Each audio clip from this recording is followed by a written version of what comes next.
Welcome, everybody, to Ignite Humanity Live. I'm your host, Lady JB Owen, and I'm excited to be here on this very special day. Well, we're talking about solutions today. Thursdays, we love to talk about solutions and ways to bring solutions into your life to help ignite humanity. Now, some of you may be saying, Ignite Humanity, that's such a huge mission. Well, each and every one of us has the power to ignite humanity in our own special and unique way. And I love to bring guests on the show to talk about how they're igniting humanity, how the things that they're doing in their lives is igniting the lives of many. And that's what this show is all about, because folks, you have something unique about you. There's something in your life, something that you do, something you're passionate about, something within you that you have the ability to ignite the lives of many. And I want this show to bring forth in you that magic, that inspiration, that motivation, that part of you that may just be wanting to come forth. And something we share on the show inspires you and gets you sparked and ignited, that ignition to decide that you too are going to live your life in a way that will ignite others. And that's what we want to do here today: motivate you and inspire you and get you thinking about how your part, part you can play in igniting humanity and igniting the lives of others. All right, well, let's meet our guest, and she's igniting humanity. Christel Arcucci is a spiritual teacher and a former people pleaser turned rebel truth teller. Her sessions focus on supporting you to clear what's blocking you so that you can live the life you love. Christel guides spiritual seekers to create a secure relationship with pleasure, power, money, yourself, and the divine. She has supported thousands of clients and students in shadow integration, spiritual awakening, and embodied soul purpose. We love this conversation. Please welcome her to the show. Welcome, welcome. Hello, JB. I am so happy to be here with you today. Thank you for having me. Thank you so much for being here. You're coming to us from the U.S. in Sedona, one of my favorite places on the planet. Why is Sedona so special? Well, I believe that nature, the power of nature and the beauty of nature, as well as that it is one of the few places in the US that is a spiritual pilgrimage place that people come from all over the world. So I think those two things combined make it an incredible power center. And I feel lucky to be here. Yeah, and the work you do probably works so well in that environment. Tell us a little bit about your zone of genius and the work that you like to do. The work that I do is very much about being embodied, enjoying being in this human vehicle that I have been given in this time. So incorporating breath, movement, sound, connection to self and others and nature, so that it supports us in navigating, because it's an intense time in the world. So the more that our human body is supported, the easier it is to do the work that we're here to do, to connect with ourselves and each other and to ignite humanity, as your team says. And I love that work that you're doing. Thank you so much. Let me back up a little bit. Is it that we are just gifted this body? Do we choose this body? Do we just get this body? Is it just random? Or people feel, or do you feel like this is our sacred temple? We've chose this. Talk a little bit about that, because some people do feel like it's all random, and yet some of the things we're teaching people is it's really all intentional. I believe on a soul level that we chose the body, the challenges we would face, also the gifts that we would have. So I believe on a soul level, we choose it. And then the key is remembering that we chose it, because we can feel like I don't want these challenges. Why did I choose this?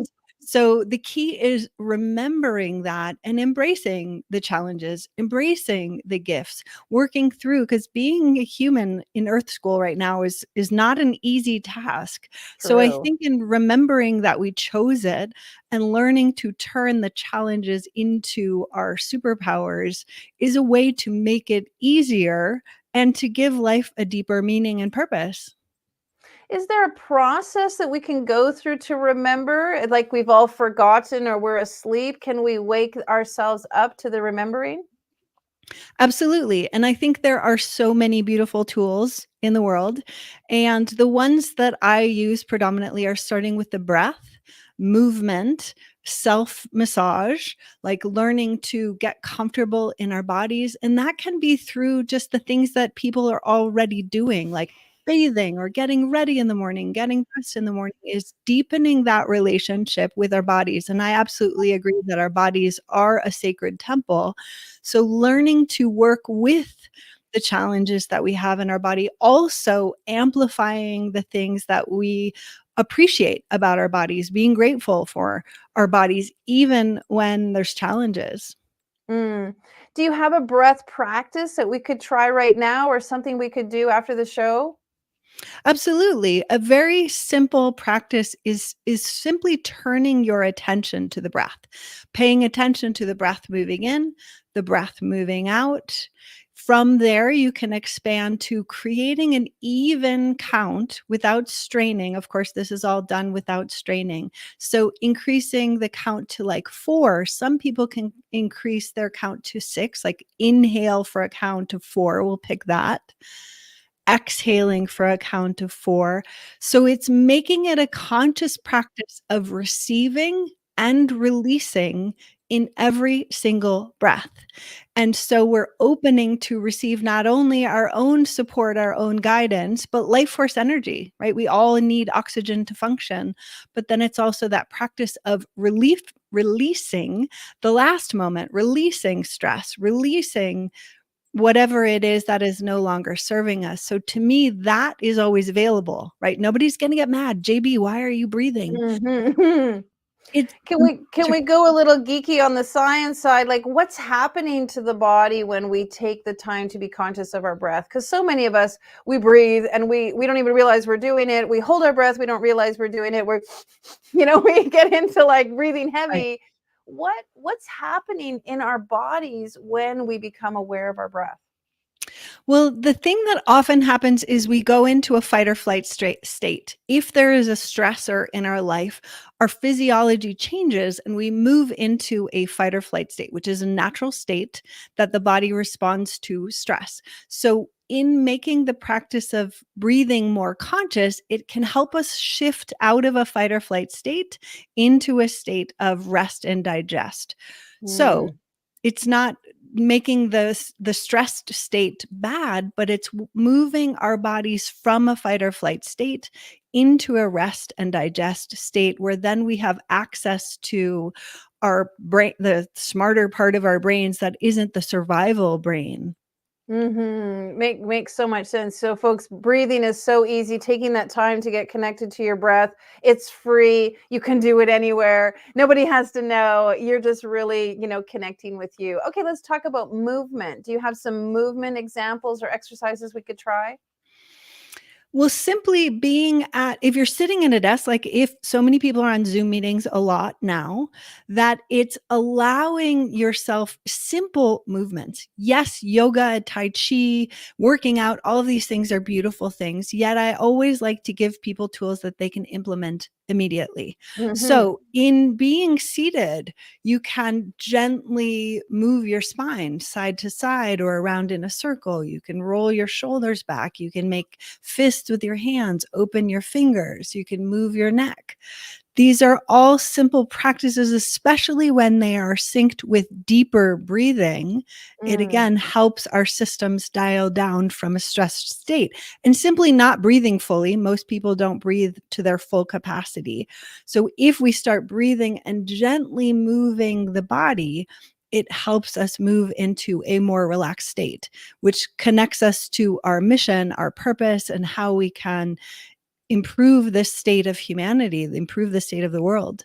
Well said. I love that. And I know for many of the ladies who are sitting all the time, we're sitting with our legs crossed, and that can cause a lot of circulation problems in our feet. One of my things I love to do is like spread my toes and sort of curl my toes and bring some blood and flow down to my feet because I'm spending so much time sitting and really getting circulation going and moving. So that's a great suggestion. You're right. Many of us are sitting a lot. Yes. One of the interesting things that I learned some time ago is that if you have your legs crossed, it actually increases your blood pressure.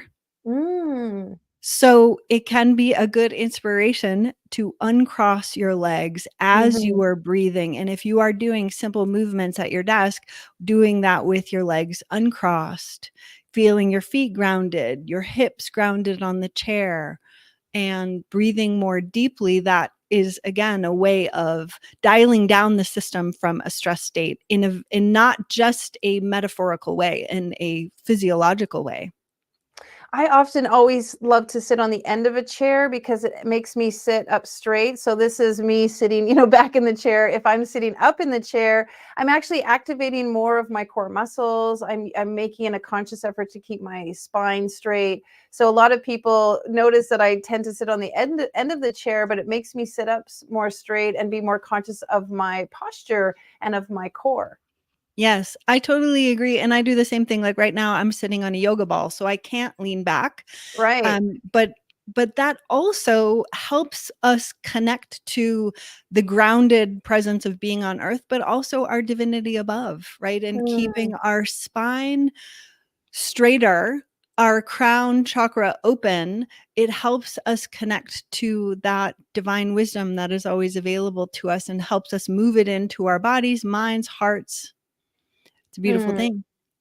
Let me ask you about the word embodiment because some people don't really understand, like, how do I embody my body? I'm in my body. What does embodiment mean? Well, the simplest thing is to think in the body instead of embodiment, because it is just remembering that we are in a body, feeling our body. Again, when we're in a stress state, we go into a survival mode and get disconnected from the sensations of our body. It shuts down our digestive system and other systems of the body. So, slowing down to be able to breathe, to feel the body, to do mindfulness practices like paying attention to when you're eating or if you're doing the dishes, or these different mundane tasks that we do every day, is paying more attention to the sensations of the body when it's happening, so that we are in the experiencing of being in a body and not just head walking around Mhm. disconnected. Mm. I think so many times our body gives us messages like, you need to go to the bathroom, or you need to get up and walk, or you're craving orange juice, or like different things the body will say to us. And then we kind of like negate it, or we'll be like, oh, I'll do that later. Can you give us some practices about really listening and then honoring the body? Because the more we quelch what the body is talking to us, the less the body will share. Exactly. And I think that is the best also way to deepen our connection to divine guidance, is Hmm. listening to those small signals that seem like they are not important. But divine guidance to me is generally quiet, calm, not demanding. And so when we listen to those small signals of our bodies, like to move or to take a deeper breath or to get a glass of water or to shake it off, or it can be simple things like the other day I opened the kitchen drawer to pull out a spoon and my guidance was like, pick that spoon, which Mm, seems ridiculous. But mm, getting in that practice of listening to those small nudges open our channel for when divine guidance is coming through and when it's something bigger, more important and relevant. So it's getting in the practice of doing those small things that our monkey mind or our override mind can say that's not important. right. But doing those little things is where then when the channel, like for your inspiration of doing this ignite movement, came from divine guidance, that if you Totally. weren't in the practice of doing it, you wouldn't have listened to the big guidance because you Mhm. weren't in the practice. Share a little bit because sometimes men hear the word divine guidance and they just feel like it's for the women only. Can you just give us a little bit of an overview of the power of divine guidance for all of us? Well, I think it's important to find the words that most resonate with the person, and that part is important. So, soul guidance, it's partly like I would encourage someone to find the word that most resonates with them, so that they can open to it. So for men, it could be, how can I make the biggest difference in my life? Men often connect more to the word purpose. So being Mhm. guided by purpose, or presence, or providing, or protecting, like looking for these words that would resonate more powerfully with a man, and not trying to force something that doesn't feel in alignment, because in essence, it's going to be a similar energy, but it's important for each person to find what works for them. So I hope that's helpful. Yeah, and I think it's so true. If I remember going to the Center for Spiritual Living, and they talked about, about inspiration from Yoda, inspiration from Superman. They talked about, this divine guidance again from like Marcus Aurelius, and like you can pull in any energy from the Knights of the Round Table. Like you can bring in the power of intuition, of spirit, of higher guidance, in a way that works for you, whatever that is, whatever resonates with you. So I love that. There's something I'm sure that happened in your life that ignited all of this work. Did you have an ignite moment that woke you up to the power of this connection that you have, this embodiment belief, and what you teach now? Yes, I've had so many, yet one that was really pivotal in my life was I was 17, and I had had a lot of health challenges with asthma and allergies and a near death experience in my childhood. But when I was 17, I was injured springboard diving. And the doctor was like, you're going to be on pain medication forever. You're not going to be physically active. You're never going to compete again. And that was a moment that I was like, no thanks, doc. Thank you very much. And no thanks. And that was when I learned, because this healing and embodiment was already my personal passion. But at that point, Mm, at 17, I learned that I could turn my personal passion into my profession.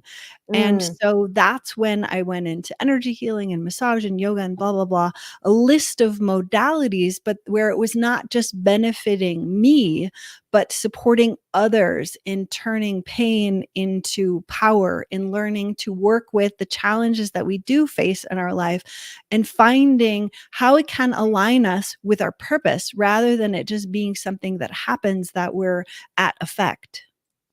It's a really good story because I think almost all of us can think back to a time when somebody assigned a meaning or a prognosis or a destiny, like they assigned their opinion to our lives. And we have that pivotal, moment where we say, oh, yes, I'm going to take on that assignment that someone else put upon me. Or like what you did and say, yeah, no, thank you. That's your opinion, or that's your belief, or that's your idea, not mine. And I feel that's really important, folks. If you're listening to the show and you grab one thing, I'd love for you to grab this idea. No one can assign you your destiny. No one can tell you what is going to be your outcome. Only you get to decide. And when somebody puts, I sometimes call it like black magic, like, don't put that black magic on me. Don't put that opinion on me. And you decide you're going to do it differently. You're going to take the hero's journey. You're going to, live your life in a totally different way. So bravo to you at a young age to make that decision. And then through that, I'm sure many other Ignite moments have unfolded. Would you say that there's something that truly guides you in this direction? Is there this higher power? What is it that makes you want to do this? Because there's so many people in humanity right now that are making choices. This is what society is telling me, or this is what politics is driving me to do. This is what I'm faced with.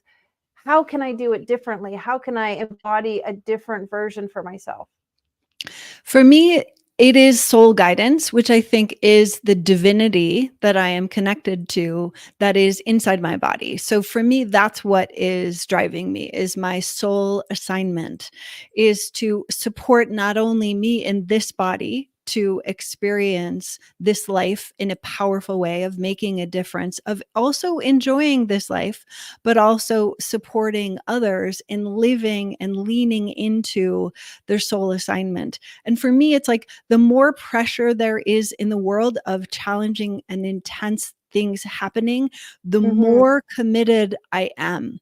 Because Mm. otherwise, my choice is just to fall into devastation and depression. And I don't, that's not going to help anybody. So for Right. me, it's like the more pressure there is, the more I am lit up and on fire to enjoy my life and support others in finding the wisdom in the challenges that we face. So talk to the people who are at home sitting on their couch and feeling like, I am in the depression, I am in the despair, I don't know what my soul assignment is. Can you speak to them and inspire them to find, or just again, I always say people, just crack open the door a tiny bit and, be willing to step in. Is there something that we can do to get more aligned with our soul assignment? Listening to those small nudges, the small ones at first. And so much of it is learning to tend to our bodies, Mm, moving, breathing, drinking enough water, eating the healthiest possible food available, connecting with yourself and others, connecting with nature, is like finding those ways to make the best of what is available. I've definitely had many dark night of the soul moments or rock bottom moments in mm, my life. And for me, the pathway through those moments of deep devastation was looking for the light in the end of the tunnel, finding one moment of connection, one moment of appreciation for the simplest things like running water, a hot bath, the food that's in front of me, a smile from somebody on the street, and also being that person that smiles at another. I think it's really important, especially in those dark moments, is mhm, connecting to ourselves, but then also looking for ways that we can contribute to others mhm, in small ways. And a smile, a compliment. What are the little ways that we can make the world a better place immediately? Because otherwise, these global events that are happening can feel so overwhelming. So it's like making it as small as possible to make a difference in your own life. And then in your immediate world, to me, that's the place to start, especially for somebody who's in deep struggle. mhm. And it's so beautiful that you say that, because it really is what igniting humanity is all about. It's not necessarily these massive global corporate huge things that we can do. It's the small little things that we can do to make it better for ourselves, make it better for our kids, our family, our parents, our community, our neighborhood. And then that just grows, and and those people go out and make it better for other people, and that just grows and that just grows. And it's true. It just takes the smallest little thing to make a massive impact. Well, tell us a little bit about Sedona Soul Sisters, just for those folks who are curious to the title of your business. Yes, well, that was very much an ignite moment. But the short version of the story is I was a digital nomad for the last few years because a lot of my work was in person when the pandemic hit. And so I was traveling in the US looking for another place to live. And I came to Sedona last summer. My guidance said, "You're moving to Sedona," which of course I was not upset about. And a few weeks before I was moving here, my guidance said, "You're going to open a healing center." And I said, Mm, "Okay, that will probably take some time." But within 30 days of being here, I was in negotiation to purchase Sedona Soul Sisters. So I am the new owner, and the work that we do is focused on supporting people in healing, tapping into their intuition, and living your purpose, which is a miracle. There's so many miracle stories that led me to Sedona. And like I said, so many people from all over the world come to Sedona for spiritual experiences, looking for deeper meaning. So for me, it is an incredible blessing to be here and to support humanity's awakening. mm. And so is it a building? Is it a center Yeah. people come to? Oh, wonderful. Fantastic. I'll have to put it on my bucket list, because any excuse to go to Sedona, I try to find. And I used to go there pre-pandemic every New Year's. I would go and spend the New Year's in Sedona, recalibrating my year, letting go of the year before, setting my new intentions, because they always say what you show up with in Sedona, you just magnify. So I always use Sedona as a great way to set a new year and set a new intention. Beautiful. I love that. Hmm. So and I love what you said about humanity, because when we work on ourselves and when we do our own spiritual guidance and when we connect in a way that's powerful, we truly do have the power to affect and inspire humanity. I love it. Leaving us with some final words and suggestions, those people who are listening, what would you like them to take away from this interview? What I would love for people to remember is to start at home in your own body. The simple practices of breathing more deeply, consciously breathing to receive more life energy, release more, gentle movement of the body, physically connecting with yourself, with touching yourself, and connecting with the people closest to you and nature. These are all really available. Food and water, I would say as well, is like making these mundane things into magical opportunities for healing, for deeper connection. And I believe that the more each one of us is connected into fueling our life force within us and charging ourselves, then we make differences in our families, our communities, and then we network together and come together as a community to support humanity's awakening. Oh, beautiful. Super well said. Folks, if you want to know more about what Christel is up to, please go to SedonaSoulSisters.com. Book a trip to Sedona. Head on down there, have some fun, and just work on embodying this incredible connection you have with divinity. Thank you for being here, my gorgeous. I can't wait to see you in person. And please send me some more details about how I can come and spend some time with you. Thank you so much for having me. It's a pleasure to connect with you and the Ignite community. Awesome. Thank you so, so much. Have a beautiful day. Well, I hope that inspired you folks to get connected to you, embody that part of you with the breath, with movement, with getting outdoors. Spring is here, it's arriving. And so make an effort to go and see the beautiful blooming and blossoming that is happening in nature and just feel that within yourself. Get some fresh air outside, breathe in, and just really do what Christel said, connect to you and be in that embodied state. It is so powerful and it allows us to be on mission, on purpose, and value the things around us. Well, if you'd like to know what we're doing to ignite humanity a little bit more on our end, head on over to our website. We're doing some fun things to create magic and really beautiful connections with individuals through our book projects. If you want to share your Ignite moment, you can do that. Check out our Ignite Humanity book that we are producing. Also, we are heading off to Vegas in May to do a Gatherama event, bringing people together to talk about their business, their brand, their book projects, and their beautiful breakthroughs. We love bringing people together, and we invite you to come and be an attendee at Gatherama in May in Las Vegas. We also want to share that we are super excited about our schools. We are building schools in third world countries. We are very committed to helping the environment and igniting literacy. If you'd like to be a part of or donate to our school projects, please head on over to our website. Every single dollar you donate helps us buy recycled blocks that we use from plastic pulled out of the landfills to build our school. It's a double, triple, quadruple win, and we'd love for you to donate. Even a small amount makes a massive difference.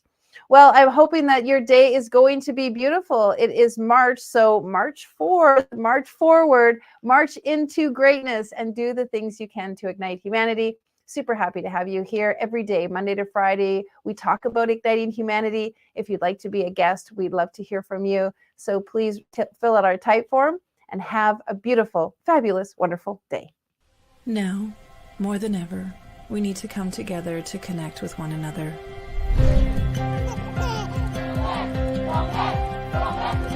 We need to feel the truth in who we are and let go of everything that's happened in the past. We need to empower every person on the planet and awaken hearts, enliven souls, come together, laugh, play, rejoice, connect, create, and love.